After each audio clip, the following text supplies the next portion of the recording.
All right, time to dive into a place that's, well, let's face it, on everyone's bucket list at some point, right? Stonehenge. Mysterious, ancient. And those pictures. Breathtaking. But between you and me, I get it. You're thinking, is it really worth the trip?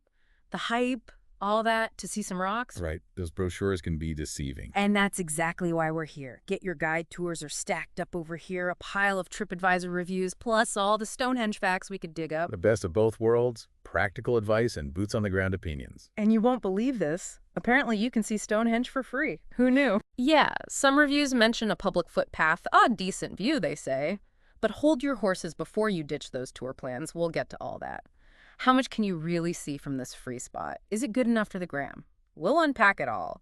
But first, for those of you starting in London, which, let's be real, is probably a lot of you, those Get Your Guide tours are looking pretty slick. No messing around with train schedules. It's all bundled, transport, and tickets. When you're on limited time, efficiency is key. And get this, they've got these combo tours. Bath and its Roman baths sound incredible. Or how about a peek at Windsor Castle? One trip, ancient stones and royal residences. Now that's a historical jackpot. But gotta be honest, that convenience comes with the price tag. We're talking about $88 to $240, depending on what you're after. Huh. Not exactly pennies, but you are paying for a smooth, no-stress experience. The question is, does that smooth experience live up to the hype? And that's where those TripAdvisor reviews come in.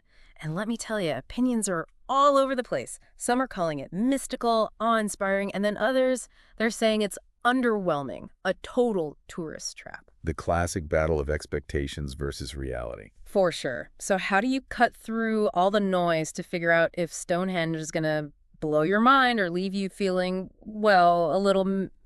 it's fascinating, Stonehenge. It's more than just, oh, hey, big rocks, Right. It's got this hold on people. Centuries, and those TripAdvisor reviews, they show just how different those experiences can be. Exactly. And that's what we're talking about here. Travel is all about your experience, right? What wows one person might totally flop for someone else. 100%. So it's not about if Stonehenge is good or bad.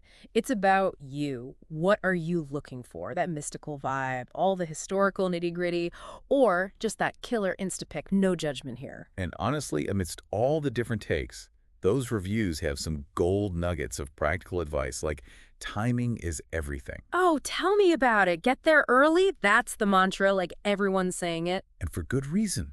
Picture this. You, practically alone with those stones. A little morning mist, the mystery. Not a bad way to start the day, as opposed to dodging selfie sticks in a crowd. See, now you're just making me want to hop on a plane. But seriously, avoiding those peak times sounds like a must-do. Some of those photos wall-to-wall people. No kidding. Okay, so let's say you've dragged yourself out of bed early. You're at Stonehenge. What's next? Well, get ready for a bit of a walk. Visitor center to the stones, about a 30-minute stroll. Though if the good old British weather has other plans, there's always the shuttle bus. Critical detail. Soggy shoes and Stonehenge don't exactly mix. For sure. But hey, maybe a little rain adds to the atmosphere, right? True. But rain or shine, that walk builds the anticipation. Imagine those stones slowly appearing as you walk. Now that's what I'm talking about. And speaking of, let's talk about that visitor center. Not just a coffee and gift shop stop, is it? Oh, it's way more than that. Think of it like the pre-show. Exhibits galore, diving deep into the history, the mysteries, the what-ifs of Stonehenge, Neolithic construction, astronomy, you name it. This is what gets me going. We're talking older than the pyramids, possibly? What's the story? Who built this thing and why? There are some solid theories, of course. Burial ground. Points to the human remains found there. Astronomical calendar. The stones line up with solstices and equinoxes. Mind-blowing. These ancient people knowing the stars, building something this huge, lasting all this time. Makes you think, right? Yeah. About their ingenuity, their connection to the cosmos. Speaking of which, how about that free public footpath you mentioned earlier? Yes. The budget-friendly option. Now, from what I've heard, you're not getting up close and personal, but you can see the stones. Exactly. Yeah. For budget travelers, or if you're short on time but still want a taste of Stonehenge, it's a solid option. And it adds a whole other layer to this whole worth it question, doesn't it? You've got the fancy tours, the do-it-yourself trip from London, and now this free route. It all comes down to what you want out of it. Choices. Right. But if you have the time, I gotta say, combining Stonehenge with another spot nearby that's tempting. Right. We were looking at those Get Your Guide combos earlier. Bath, Windsor Castle, Oxford. Imagine hitting all those historical hotspots in one go. A history lover's dream trip. And a good way to get the most bang for your buck, too. Love that. But when it's all said and done, it comes down to Stonehenge, those ancient stones just standing there. Is it worth your time? And let's be real, your money. The $1,000,000 question. Or, well, more like the $30 to $240 question, depending. Right. Okay, so what are the main takeaways here? We've covered a lot, but what's essential? Okay, so Stonehenge recap time. One thing's for sure, those crowds are real. Yeah, gotta love those crowds. I'm kidding. Early arrival seems like everyone who's been there is saying that. Makes sense. Who wants to fight for a view? And speaking of making the most of it, that visitor center, not just a gift shop pit stop, those exhibits, they sound like they add a whole other level. Totally. It's the background info, you know? Knowing the history, the mysteries. Imagine seeing those stones after you got the whole picture. The sheer effort it took to build, the astronomy stuff, maybe even rituals happening there.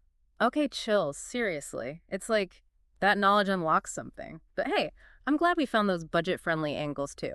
That free footpath, for one. Proof that amazing experiences don't have to cost a fortune. Exactly. Options are good. And if you're going all in on history, why not tack on Bath, Windsor, Oxford? Now you're talking. A history overload in the best way. I'm already planning this trip in my head. But, itinerary aside, what is it about Stonehenge that speaks to you? What's the draw? That mystery, the link to ancient people, or just those massive stones standing for centuries. That's the core of it, right? Yeah. When you know why Stonehenge calls to you, that's when you know if it's worth it. Simple as that. Love it. So, to our listener out there planning their own Stonehenge adventure, so excited for you. Hope this deep dive was helpful, maybe even got you more intrigued. And hey, if you go, let us know. What'd you think? For sure. Did it live up to the hype? We want to hear all about it.